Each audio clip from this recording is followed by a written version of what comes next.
আল্লাহর হাবিব সাল্লাল্লাহু আলাইহি ওয়াসাল্লাম বলেন, বান্দা যখন নফল ইবাদত করে তখন বান্দার হাত আর বান্দার হাত থাকে না, ওইখানে আল্লাহর হাত যুক্ত হয়ে যায়। বান্দার পা থাকে না, সেখানে আল্লাহর পা যুক্ত হয়ে যায়। বান্দা যখন দেখে নিজ চোখে দেখে না, আল্লাহর দৃষ্টিশক্তি সেখানে যুক্ত হয়ে যায়। চিল্লায় বলেন ঠিক কি না?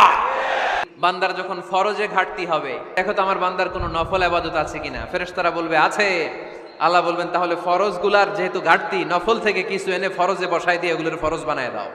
ফরজ তো করাই লাগবে, নফল করে আল্লাহর কাছে যাওয়া যায়। নফল হচ্ছে ওভারটাইম। তাহলে কোরআনের আলোকে আমরা জানলাম আল্লাহর কাছে যেতে হলে কি করতে হয়? সেজদা দিতে হয়।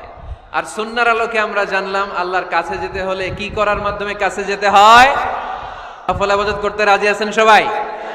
সবচাইতে শ্রেষ্ঠ নফল ইবাদত হচ্ছে কোরআনের তেলাওয়াত। যত নফল ইবাদতের লিস্ট হতে পারে, এই লিস্টে র‍্যাঙ্কিং এ 1 নাম্বার থাকবে কোরআনের তেলাওয়াত। এই কোরআন তেলাওয়াত করতে রাজি আছেন তো? 2 নাম্বার তাহাজ্জুদের সালাত পড়ব।